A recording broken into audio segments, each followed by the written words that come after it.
Hello, everyone. Welcome back. I'm your host, Aman, CEO of Sandpram, and today we have a new special guest, Carsten.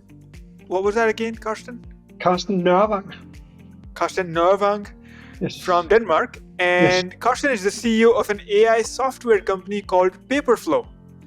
And Paperflow uses machine learning to process documents like invoices, receipts, and other things that you have to deal with in your finance department. And Carsten himself is actually a finance and accounting guy. He used to be a CFO before he became a CEO. Is that correct? This is correct. I have a background where I have felt the pain on my own body. So that's my... Yeah. And so in this episode, what we'll talk about the most is a CFO's perspective on AI. And of course, we'll talk about what Paperflow does. But really, we're trying to get the inside story on what is the state of an organization from a CFO's perspective, and where's the place for AI? Like where can we find optimization? What could we do with new technology, right? Yes. So thank you so much, Karsten, for joining us. And to start with, I want the audience to understand the nature and the scale of the problem, right? So, although we did a quick overview, who are your customers and what's their situation? What's going on? Yes. First of all, thank you for inviting me. And our customers, this is not limited into specific industries or anything Yeah. like that. It's a broad range of all industries. It's all the companies who have an accounting function, and it can range from the very small, like hairdressers and stuff like that, up to very big companies. They all have a need to find an easy way of handling the invoices that they receive. It can be rent for the hairdresser. It can be goods bought for warehouse in a big production company. All these companies receives a lot of invoices, and they need to take data out of these for different purposes. There are some legal requirements that you need to fulfill for tax reporting and stuff like that. There are to pay your suppliers, you need to know the amount and the payment dates, the bank details and stuff like that. And the third purpose of reading the invoices is for economic overview, knowing your spend, how much do we spend on different categories, and optimizing this. So the customers can be in all kinds of businesses. And for Paperflow, we have seen a huge growth in the small companies picking up on this. Denmark is a country that is special with we have a lot of small companies. We also have some big ones, but we have a huge amount of very small companies, and you probably have that in a lot of countries. And by our solution, where you don't need to train your data capture setup, you can just take an invoice and you can read it with a high predictability from the first one. This makes it easy for these small companies to get on board and start having the benefits from data capture.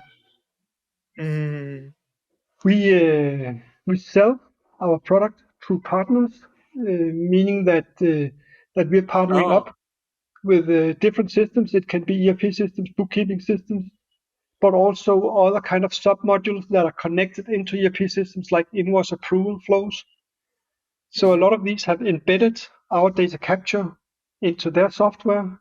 So from our around 10,000 companies who use us on a monthly basis, I would say that less than half know that it's actually Paperflow that's inside. Okay. So this has given us an easy access to a big group of customers. On the other hand, you also know that when you're working with partners, it's kind of an extra link onto the end customer. So you need to make sure that you also pick the partners who can grow and who can bring you to the next level as a growth company. It's also our partners are also within fintech. You can say banking solutions, where if you go back to the three purposes I mentioned before, it's also the purpose about getting your invoices paid, and especially for small companies. There's the payment of an invoice is the most important thing. You want to get it into the bank and get it paid faster than you want to do your annual report and do a tax return and stuff like that. So you need to have an easy way to get the payments done, so you can use some of the Danish banks, and you have an option to take a scan, send the PDF invoice to the bank, and they will read the needed data like amount, bank information, and due date and stuff like that. So you just need to go to you can send all your invoices to the bank, and then you just need to log onto your net bank and approve them. I see. So in essence, I totally understand, what you're talking about in terms of the problem. As an entrepreneur myself, we have to process invoices, and we sometimes really just put them off. Like we just deal with them on a case by case basis. We put them off for the end of the month or for the end of the quarter. Like, hey, we're gonna just go through that whole grunt work within a few days, cram it all together, right? We won't really deal with them on a day to day basis instead of making payments and stuff. Mm. And so I totally get it. In a sense, the value of Paperflow really lies in eliminating the amount of time Yes, that your human resources are spending on this, taking, like, copying data from one place and entering it in another. So it's like it's yes, removing the data entry, it's automating the data entry portion that mm. happens in a lot of the financial accounting departments. Is that Yes. a good summary? It is. If you take the small, the small, like the hairdressers, for instance, they don't want to spend time on handling these stuff. They want to. They're hairdressers because they like to be hairdressers, and not because they Yeah. like to pay invoices. So Yeah. this needs to be as easy as possible, and they will save time that they can spend on their hobbies together with their families and so on. But for the bigger, the more corporate companies, they are of course looking at cost, and it's not unusual that the cost for the finance department is 2 to 4% of the total revenue of a Mm-hmm. company. Mm-hmm. And of course, if you can optimize that, it will it will go directly onto your EBIT. Um, so Mm. if you can reduce the time spent on your accounting function, and handling invoices is not in itself value creating. It's just an administrative burden Yeah. that you need to do as fast as possible, and with as little hassle as possible. Even for the accountants who are doing this, it's probably one of the most boring jobs, just to look at invoices and keying in the numbers manually. So Mm-hmm. it's not that we see that the people affected directly by this are against the change. They can see the idea that the most boring part of their job can be automized, and then they can spend Mm-hmm. time on what they find more exciting and what will bring more value to the company. Mm-hmm. So let me ask you this, and this is kind of a sidetrack, right? Mm. Um, in a typical accounting company, right, or in the accounting department, finance department of a typical company, let's say 300 people, right? Yes. Usually the finance department is very small. It's like you said, it's only 2 to 4% of the headcount in terms of resources. There's Mm. like a few people who just set the budget, right, for the company. That's more of the Mm. strategic finance portion, and the Yes. Yes. fundraising, the debt, and the Mm. equity and the burn rate. All that's one go. Yes. How much of a finance department is typically even doing this accounting type work this low? Because it's like software for accounting and finance has been so, like, it's been there for so many years, right? Yeah. You have software. A lot of times you have of course you have documents come in, but most of the finance grunt work is already automated. Mm. How much time are people really spending on this grunt work? This is actually a significant part of this work. You see, accounting people, you can divide into different roles. There Yeah. are the accounts receivable people, the ones issuing invoices and booking incoming payments, sending reminders, and things like that. And Yeah. then there are the accounts payable persons, which are the one who gets the invoices from suppliers, make Yeah. sure these are booked, and do the payments to suppliers, and this kind of things. And you usually have more people in the accounts payable function than in accounts Mhm. receivable. I would say quite often it's a factor 2 to 3. So if you have one account receivable, you have 2 or 3 accounts payable.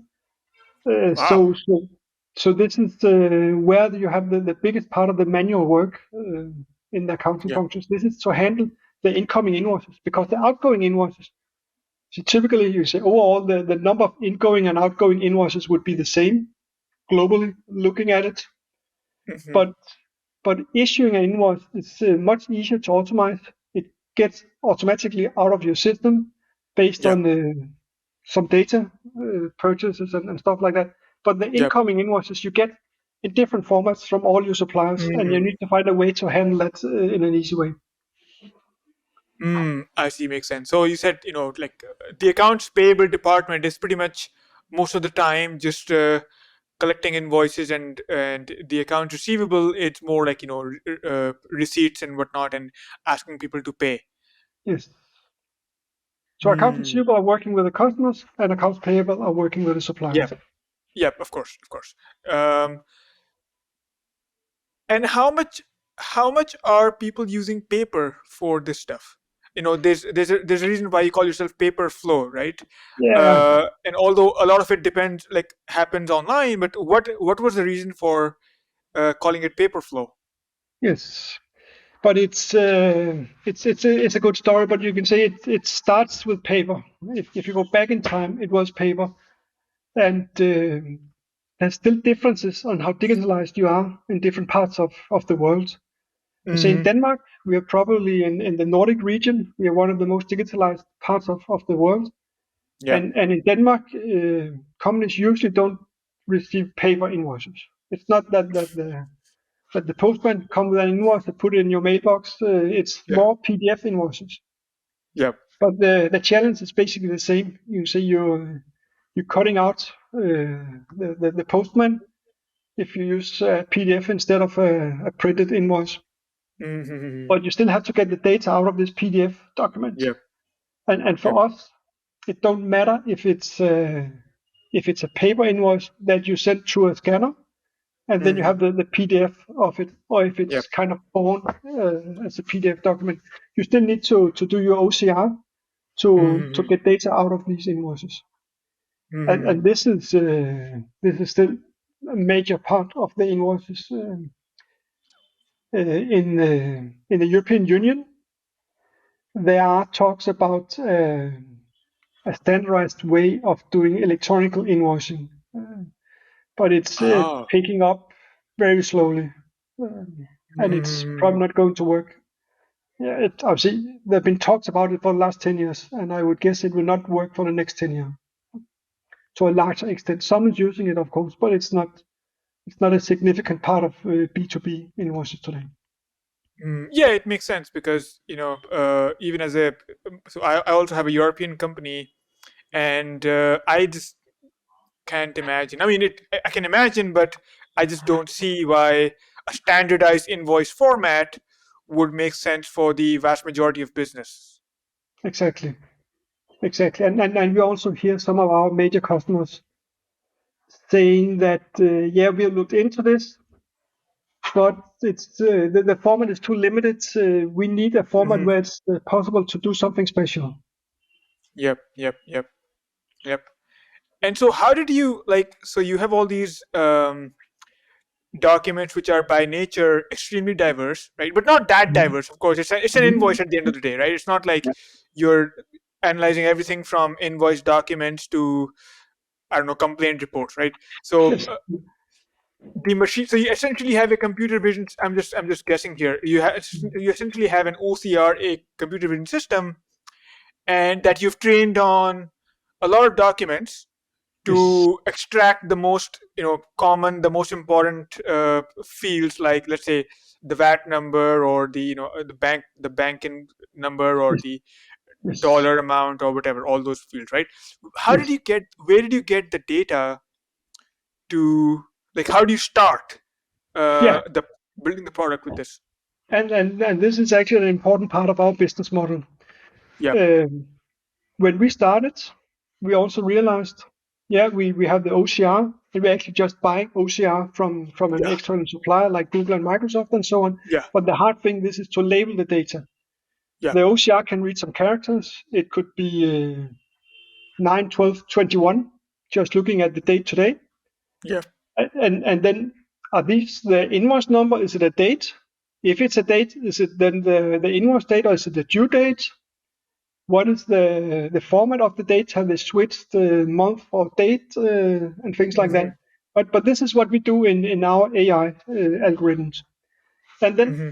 you need to train an algorithm to get it to work, and you really need a substantial number of data to make it work consistently.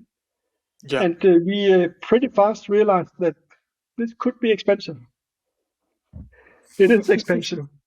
Yeah. We actually, at the moment, we have around 30 people employed who's not doing anything else than looking at invoices day after day and training the algorithm.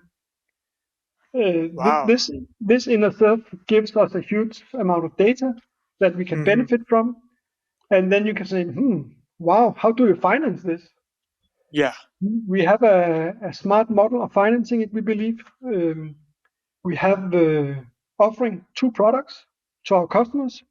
One Mm-hmm. is a plain AI scan. This is not Mm-hmm. 100% correct. You can never, at least not at the moment, expect Yeah. 100% of an AI algorithm Yeah. Even doing humans this. are not 100% correct when they read an No, invoice and they're wondering what's going on, right? Sometimes. Yeah. exactly.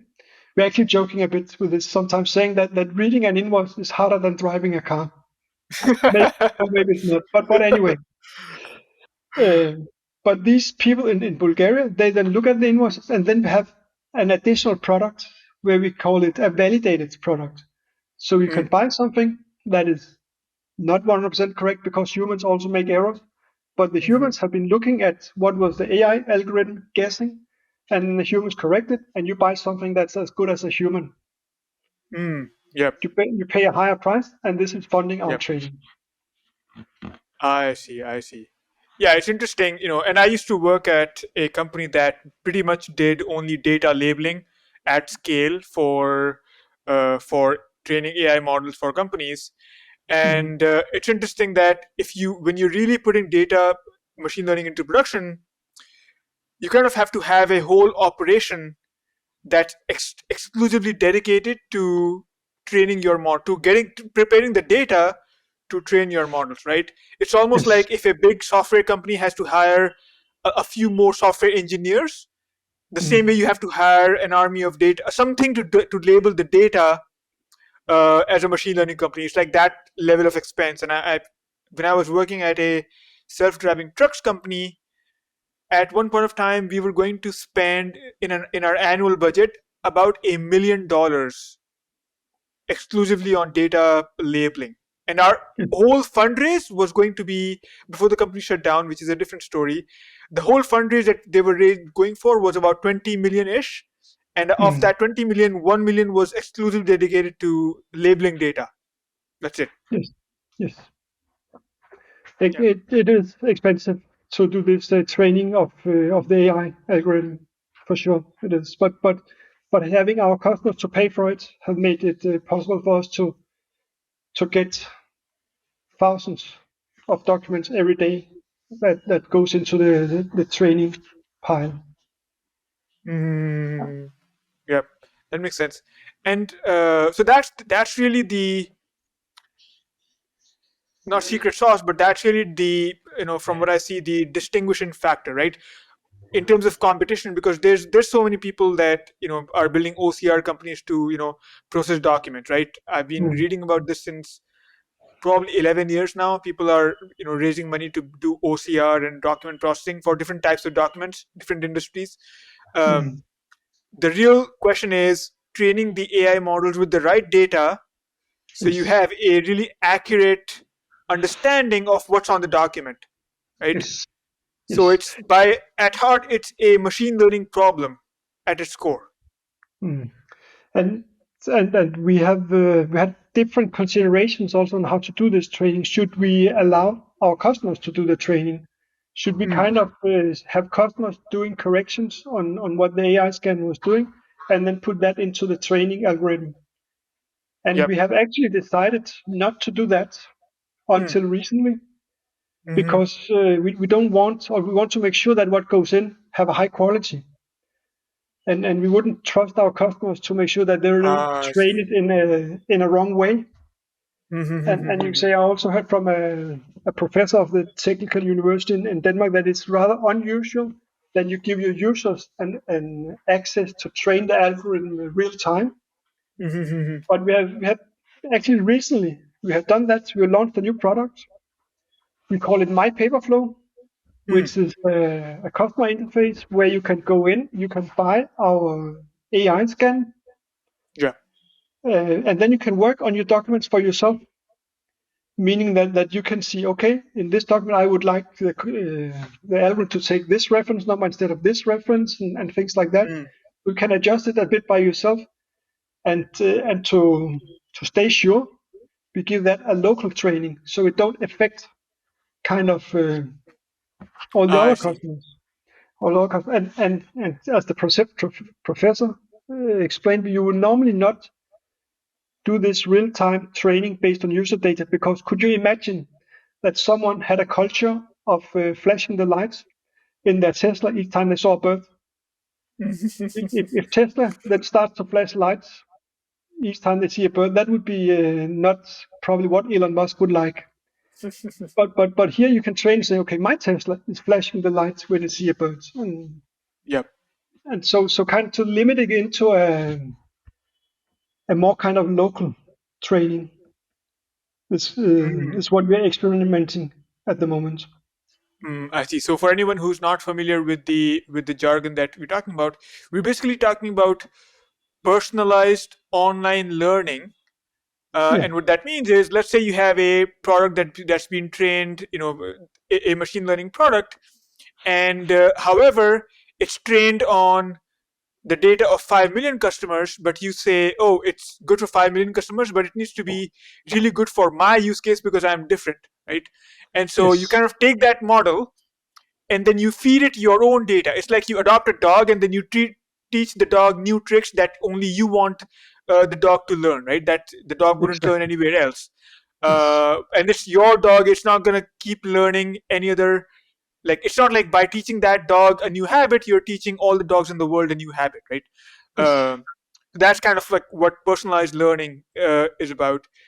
Mm. It's interesting, So is that like, if somebody is in accounting department, right? It's kind of like also free data, right? Like Yeah. if they are training the data, if they are kind of taking the fields themselves and maybe inputting them into the software in their own format, uh, you can still kind of, in terms of just gathering a lot of data, right? If they're collecting the data as well, it's kind of like similar, right? Where you give somebody a pre a preliminary scan scan like it's a result Mm. from the machine learning model, and then Mm. they correct it.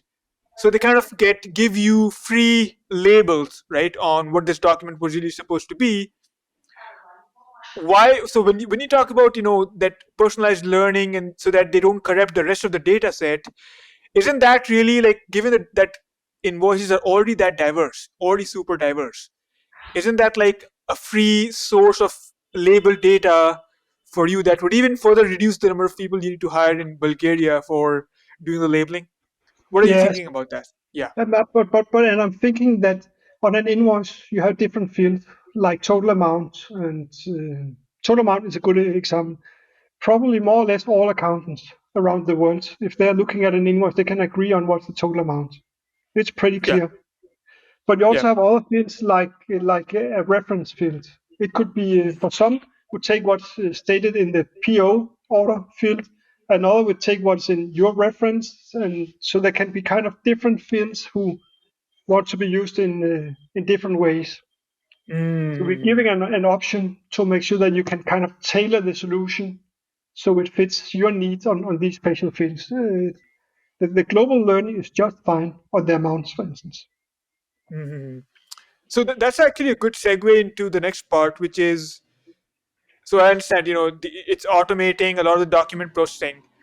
what is the future roadmap? Where is the company going in a Yeah. strategic from a CEO's perspective, from a high level perspective? Where are you going besides just cornering this market? Of course, there's a huge opportunity in Mm. document processing, but for your existing customers, what else Yes. do you have in the pipeline? But I think the development in this field have over the last 5 years been on how can we improve the correctness? How can we Yeah, make sure that the percentage of fields that the algorithm do is correct? yeah, yeah. And we have now reached a good level on that. And for the accounting people, it might not mean that much if it's 95 or if it's 92 or whatever, Mm, because you still have to check to find the mm, few ones that you need to correct. yep. So I think what is going to be the next step here is that you you be more certain, you become more certain, say, or maybe dividing what you're reading into saying, okay, this pool I know the algorithm did just fine. This Hmm. pool we're not 100% sure about. You should check this part. Yeah. So I think it's a matter of it's if you go back to the example with the self-driving cars, Yeah. you wouldn't let go on those in the streets before you know that they are quite sure. Hmm. Yep. Yep. Yep. And the same here, you wouldn't let go and just pay your invoices automatically before you're quite sure. You'd like to Yeah. check the amounts and maybe also the Yeah. currency before you just click Hmm. pay. Yep. Um, until now, it has been handled in most of the self-driving cars by there should actually be a driver in the seat to be ready to take over if something Yep. happens. Hmm. And the same you see in the accounting teams. There should actually still be an accountant to check Yeah. and be ready to correct. But if we can start saying, but this car now is proven to drive by itself on the highway, but if you go into the city center, you need to take over. Mm. That would be a step forward. And the Mm. same in the accounting. If we can say that for invoices from these and these suppliers and whatever, this is working just fine. For the other ones, you should still be careful. Mm. I see. So the next step is basically continuing to improve the accuracy and eventually offer a feature where it's much more hands free from the Yes, accounting team. yes. But to give an assurance, to kind of divide the data into two pools. One saying this one I can assure you you don't need to check it, you can rely on it. Yeah, This one I would advise you to check it. I see. I see. So it's really that last, let's say, last 3% of accuracy. Um, from a customer's perspective, let's zoom back a little bit. From a customer's perspective, how much is that last 3% worth in terms of the product that you already offer? Like you already offer a huge, like an accurate, let's say, But an accurate analysis. it's worth a lot because it takes time just to open an invoice on your screen and fast checking a few fields on it. It also Mm. takes time, but if you can say I don't need to look at it at all, you will save that time. So Mm. I think the next challenge will be not just to increase the quality, but also to increase the percentage of invoices that are 100% correct. Mm. I see. I see. That's an important factor. I think for anybody listening to this who wants to build an AI company, and it's a theme that I've seen in many machine learning companies that I've talked to so far, where the last 3% can mean the difference between adopt a 50% adoption of a product versus a 70, 80, 90% adoption of a product. Like the adoption rate skyrockets after you reach that last, the more you bridge that last 3% in terms of accuracy, whatever standard you set, right? Yes, uh, the last few percent is really the gold mine, right? exactly. And I agree on that. I just tend to say that I have realized that we, and probably no one, will go above this threshold on Yeah, everything. yeah. So we just need to say, okay, this part we can be above the threshold. And on Yep. this part, we are still below the threshold. And then the kind of the competition gets into who can get the highest percentage above the threshold. I see. Yeah. Is it a very competitive space for you in Denmark right now? It is. We have some large competitors that are have been in this space for 20 years, doing it in a more kind of traditional way, where customers are building their own templates and stuff like that. And this was probably also why it was adopted by small customers, mainly in the beginning, because they had seen or heard about bigger companies doing this data capture, but it was hard for them to do the investment to get started. And and Mm-hmm. and another reason to starting with small companies is maybe just traditional disruption kind of thing, that you start with something that is easy, and then you become better and better, and eat the market from the bottom. So, Mm-hmm. Yeah, that makes a lot of sense. Um, are the big companies that you're mentioning? So let's segue into, you were talking about the banking sector, right? So yes. on the website, and that's one of your target strategic customer groups. Mhm. What's special about the banking sector as a customer space from Paperflow's perspective? What else The could you do with special, them? yes, the special with the banking sector is that the process for the banking sector is mostly tailored to the small companies. Because if you're a big Mm, company, if you're corporate, you have your ERP system, you get your invoice into the ERP system, you get it booked, you get your monthly results and profit loss reporting and stuff like that. mm-hmm, And then you have a file or an interface from your ERP system into the bank, so the accountant can do the payments in the bank. mm-hmm, But for the small companies, it's much more time critical to get them into the bank faster. So they can put the data into the bank, they can do the payments, and then they can have their accountants looking at their bank accounts and do the accounting afterwards. So mm. it will mostly be the small businesses who will use the banking solution. This is the expectation. I see. So when you say banking solution, you're not selling it to banks, but rather a solution to your existing small customers to deal with banks better. Is that the No, wrong no, idea? we are partnering up with banks. So we Okay. invoice the bank, and they then just embed into their online banking a Oh, okay. solution Okay. where you can take a picture of your invoice, or you can send a PDF, and then there's a payment proposal that you just need to approve using our I see. technology. But I the see. What you biggest companies will not take all the invoices and start putting them into the bank. They will still like to get them into the bookkeeping system, ERP system first. mean. Mm-hmm. Yeah, that makes sense because for example, it's interesting. I've not seen this in India, but in my US bank account, I once had a check come in the mail, in the post, and I was like, I'm so far away from my bank branch, I don't want to go to the bank to just process this check.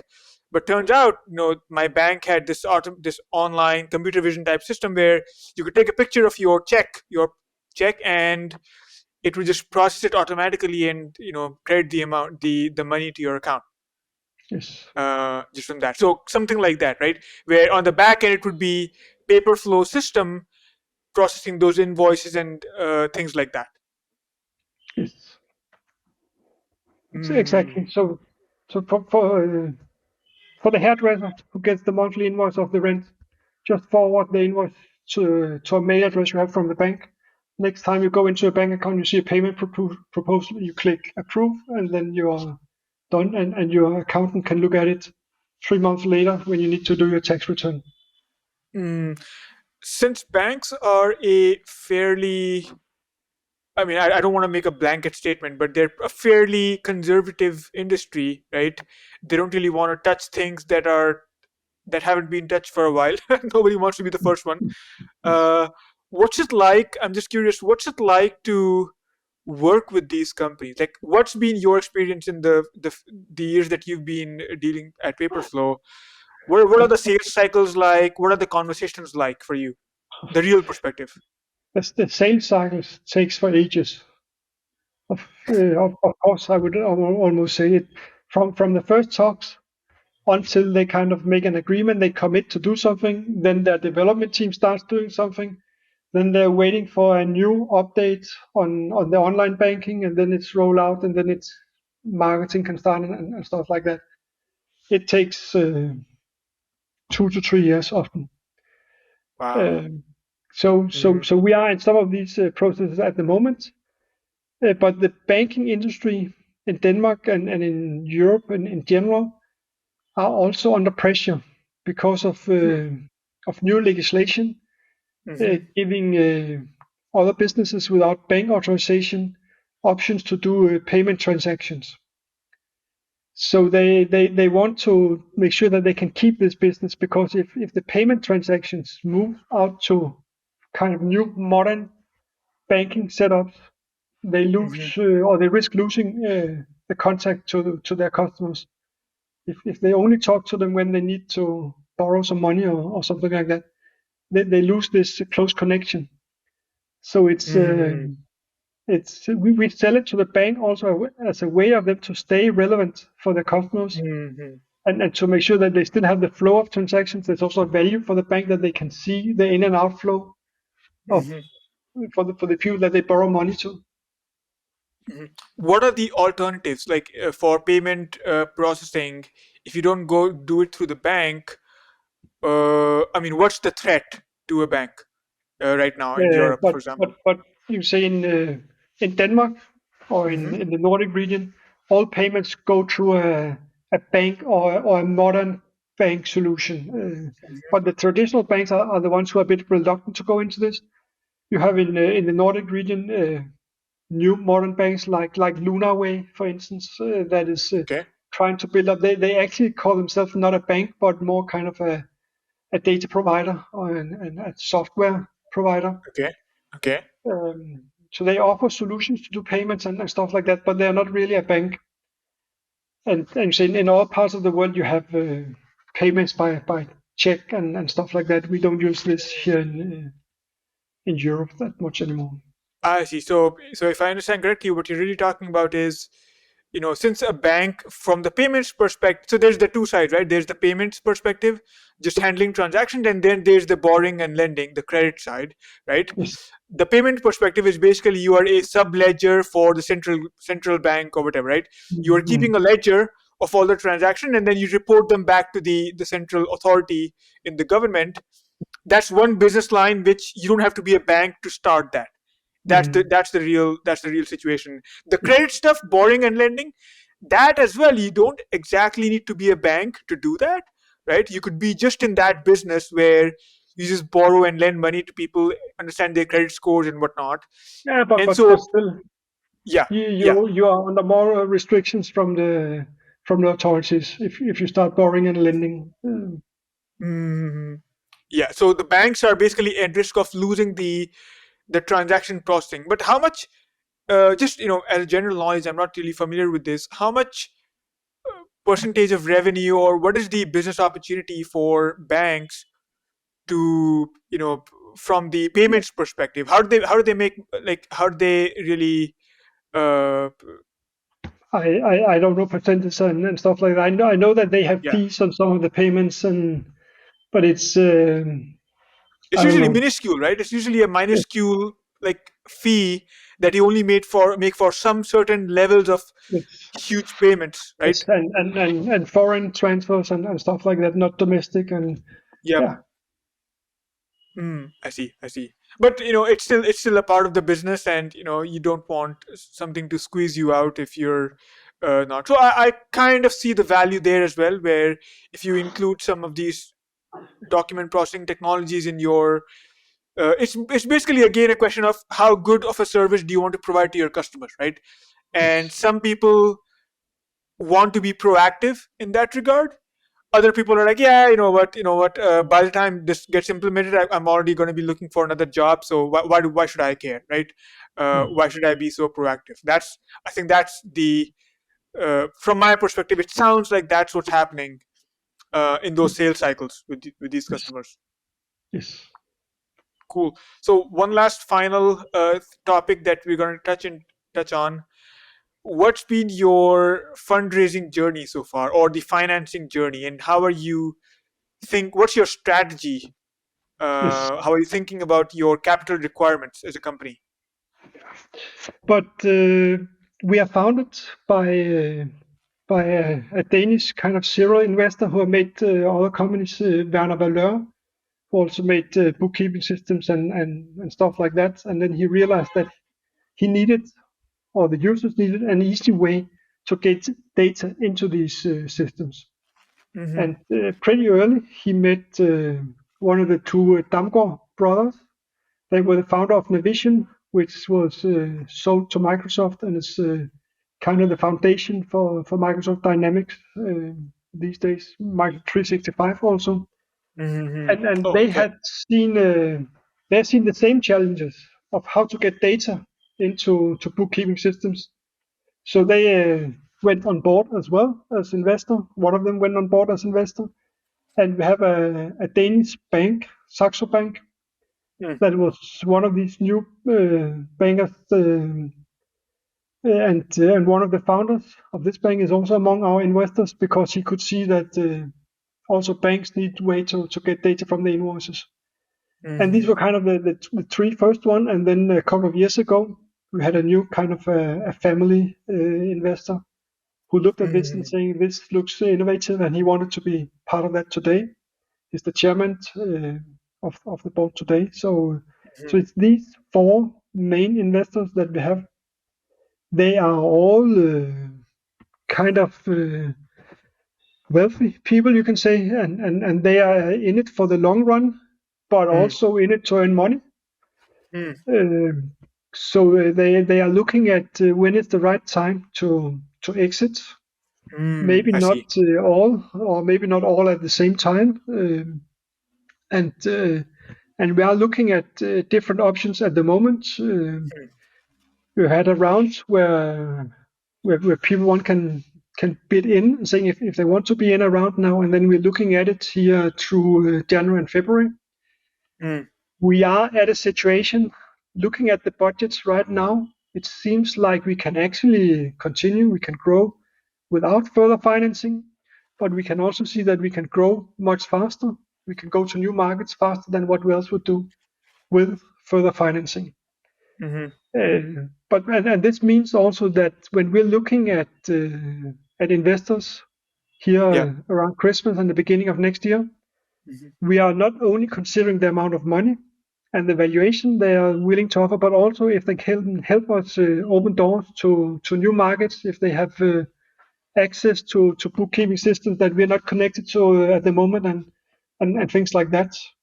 Mm-hmm. This would also be very beneficial for us, and I'm sure that our group of investors would look positive if someone came and said, could I buy a certain number of shares, Mm-hmm. maybe buy from secondaries, or maybe invest into the company so they will have a dilution by Mm. an amount, maybe $5 million or something like that. Yeah. And then it would be more positive if it's, I would almost say it's a requirement if it's someone who also can say, and I can help open these doors to you. I see. So you're basically looking for, there's like, of course, a bunch of themes there that you mentioned. First there's the angel investors, the founding investors who have been there for a long time, and although they're okay to keep their money in, they also want an exit so they can move on to other stuff. Then there's the faster growth perspective, where you do want some extra cash so you can grow faster. Have you Mm. so the Danish stock exchange um, also has all these subcategories, right?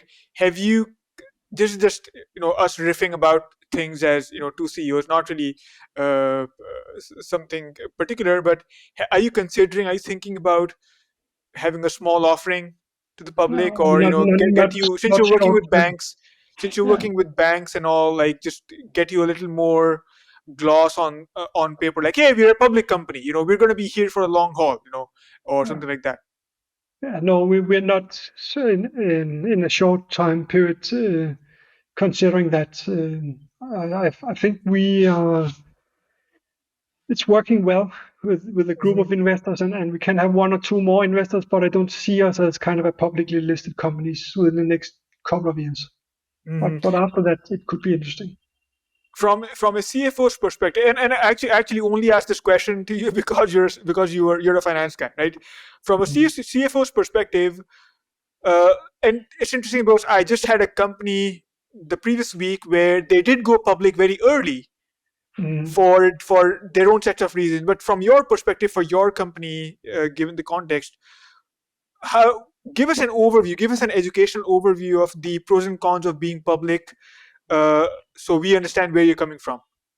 Yeah, I'm not sure I'm an expert in this, but I for sure know that that if you're a publicly listed company, you have some administrative burdens, some requirements to live up to that that is not as difficult if you only have 4, 5, 6, 8 kind of investors that you can talk to directly. There's no kind of there's not that much kind of regulation that is put on you.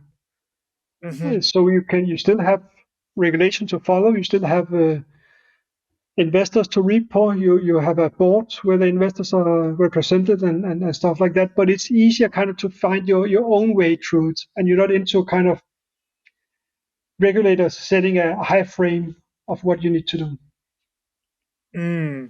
I see. So it's like how much of an overhead would that add? Just an estimation, approximate. I don't know. It's some years ago since I worked as an accountant, and things have changed since then. But at this time, it was huge. Huge, as in like any context on huge? Probably at least 2 full-time employees. And for a small company like us, this is significant, and I don't think it would be worth. It wouldn't bring value to anyone, investors, that we were listed just to do these things. And if you're a bigger company, you say the effort percentage-wise is smaller, but you probably also need more than 2 FTEs to live up to this. Makes sense. Well, Carsten, thank you so much for joining us today, and really appreciate your openness and you sharing all your knowledge with us. And I wish you best of luck with your company. Thank you for inviting.